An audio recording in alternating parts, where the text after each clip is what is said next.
understanding what's happening in the reactor, what's happening in your smaller scale reactors, what's happening during your scale up and your screening.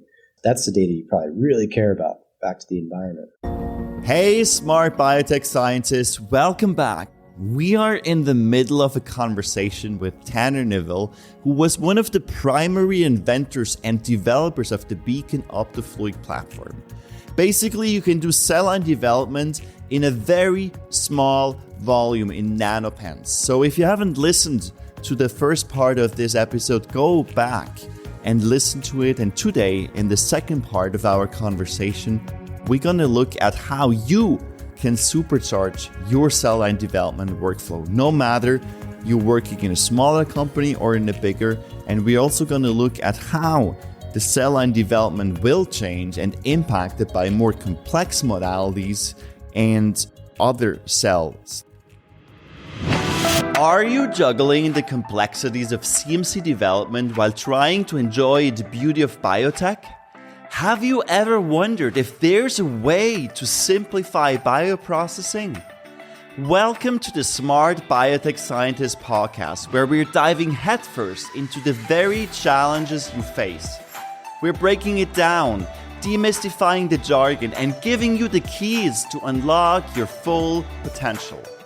I'm your host, David Brohlman, and I get it. With 15 plus years in the biotech industry, I face the same challenges you do.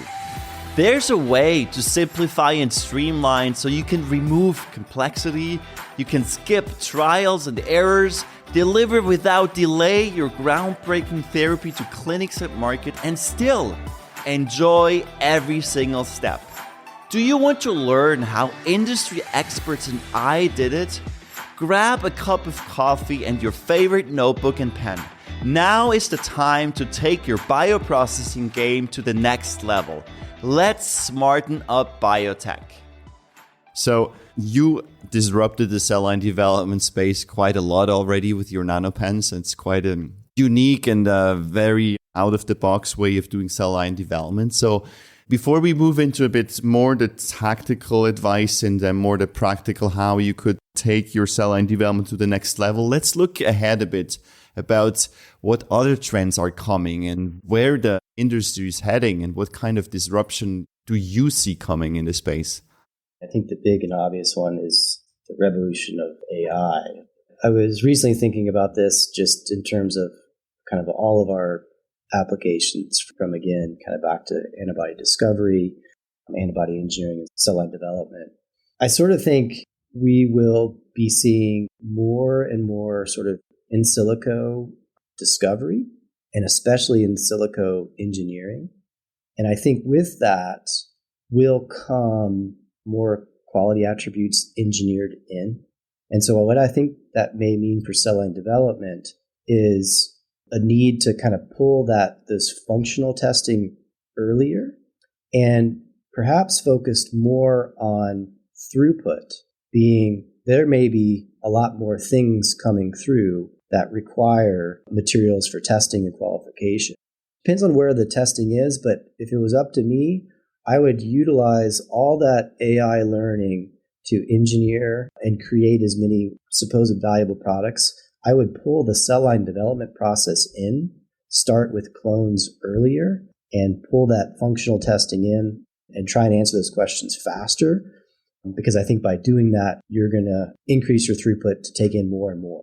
I suspect some things will get easier, but I'm imagining other things will get harder. Molecules are going to get more difficult to play with, which I think brings in those kind of quality assays, especially with bispecifics, all the crazy multi-octopi or whatever. So that's what I think will probably be the most impactful on cell line development.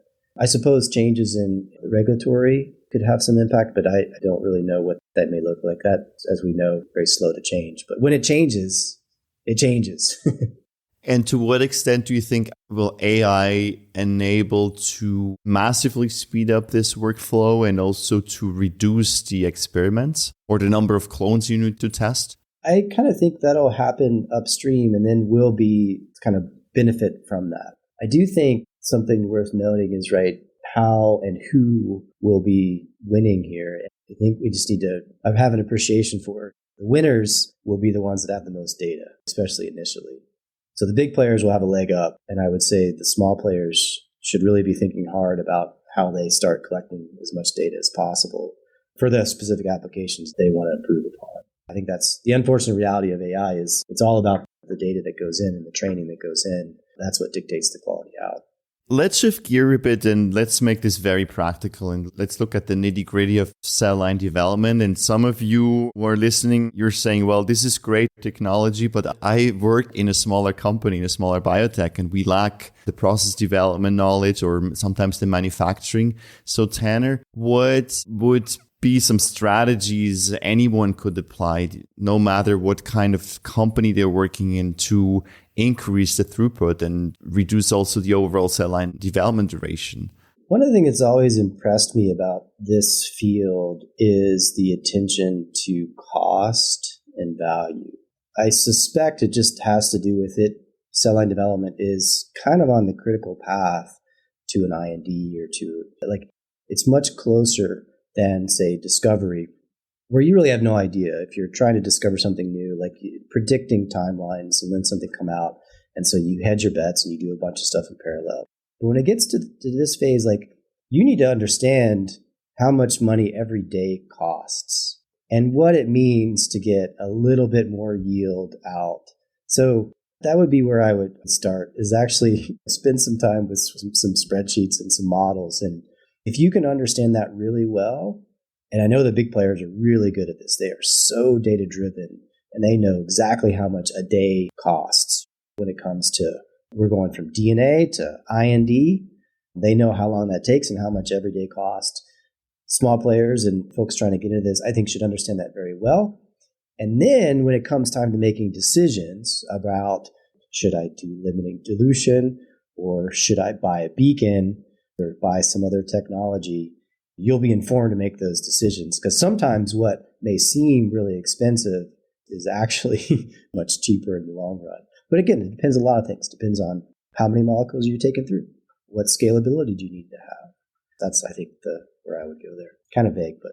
Yeah, and now let's look a bit further, because cell line development is only, let's say, the beginning or the middle, wherever you are coming from. But then you have to take these clones into a bit of a larger scale where you do all kinds of different experiments, process development. And obviously, you want to be able to transfer that into the large scale facility. So what have you seen people doing, or what, from your perspective, how can we make this process more seamless?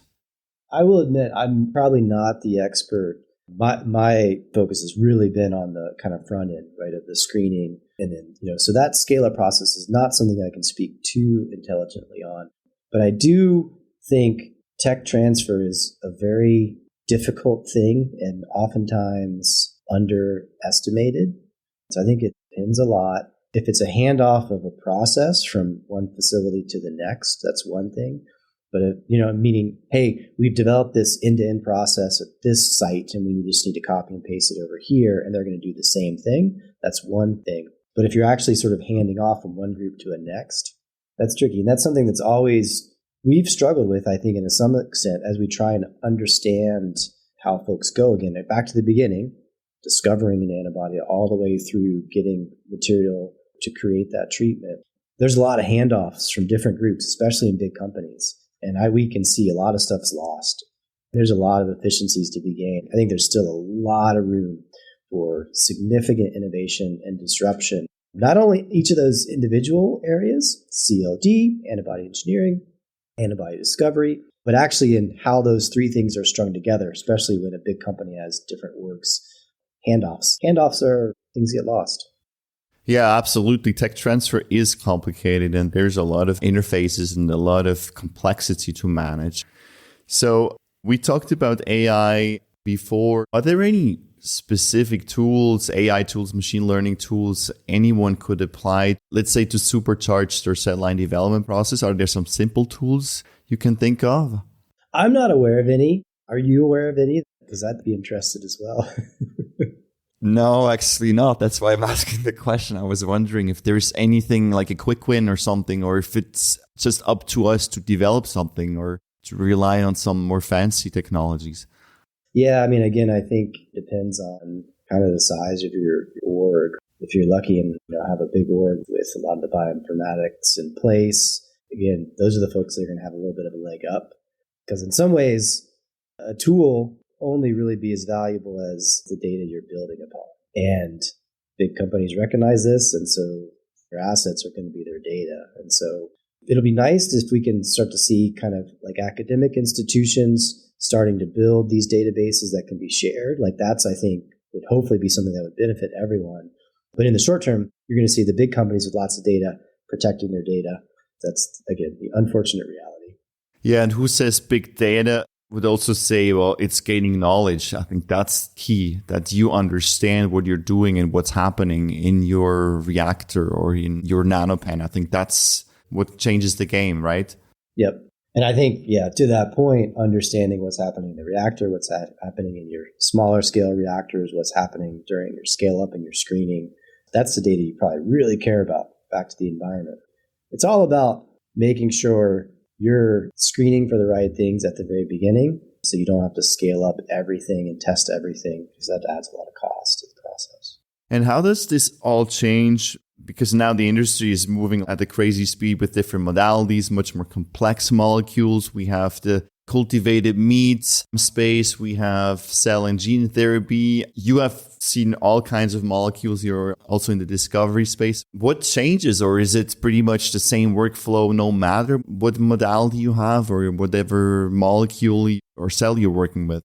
Yeah, in some ways it's the same, whatever the product is. I've always been interested in the whole function first concept. If we think somewhat of a traditional method for finding the needle in the haystack, here's the best cell out of a large population of cells, has typically been done in well plates, right, with pipettes or maybe robots, right? And you start with the cheapest, easiest screen first, and then you do the next one and the next one and the next one. And so it's a funnel.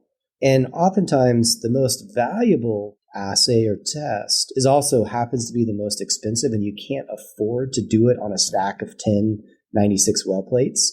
So you have to do all these kind of not very valuable down selection things so you can get down to one well plate or 12 clones, and then you do the really expensive assay. What we've been trying to do is actually miniaturize all that. So skip all those low value assays and just go right to the meat. Do that first. So that's something I think is difficult to do, especially with some of these more complicated modalities. But I think that's where I would be focused if I was trying to come up with some new novel. I'd want to understand, let's carry a bunch of things through and scale up a bunch of stuff and then do the kind of quality assay. Do I have a bunch of incomplete parts that haven't assembled properly? I'd like to do that at the beginning. Carry an extremely small number of clones forward and work on optimizing the process for those. Tanner, give us the biggest takeaway you want us to walk away from our conversation today. I think both this area, this field, is still very ripe for innovation and disruption and change. And I know you kind of hinted that it is hard for this field. They get entrenched with their existing processes and slow to change. But I've also seen this field be very data-driven. And I think, again, it's back to being on the critical path and understanding that stuff. And it may seem like nothing's changing, but when this field decides to change, I think it can change pretty rapidly. So I think that's one of my big takeaways from spending the past decade kind of understanding it, trying to participate in this area, is that with the right data, it will drive change, because change is tied to money ultimately. But it is tied to the time to get that product on the market, as well as the yields and the quality and safety. And in my mind, that makes this a very interesting area, very compelling area. Yeah, still lots of innovation ahead, definitely. So, Tanner, where can people connect with you? You can find me on LinkedIn, or I think folks interested in the technology I was speaking of, we're now part of Bruker Cellular Analysis. So we used to be, originally it was Berkeley Lights. So the names have changed. That's very confusing. If you just search for Beacon, CLD, or CLD Beacon, that's the best way to get the information around that specific technology. And then if you want to find me, I'm easy to find on LinkedIn, just Tanner Nevill. And I will leave the links down in the show notes. You can click on all that. You will find that easily. So thank you so much, Tanner, for being on the show today, for all your insights. Thank you for the innovations, for driving the cell line development space forward. It was a pleasure having you today. Thanks, David. Appreciate it. It's great to see you again. It's been a while. All right, smart scientists. That's all for today on the Smart Biotech Scientist podcast. Thank you for tuning in and joining us on your journey to bioprocess mastery. If you enjoyed this episode, please leave a review on Apple Podcasts or your favorite podcast platform. By doing so, we can empower more scientists like you. For additional bioprocessing tips, visit us at smartbiotechscientist.com. Stay tuned for more inspiring biotech insights in our next episode. Until then, let's continue to smarten up biotech.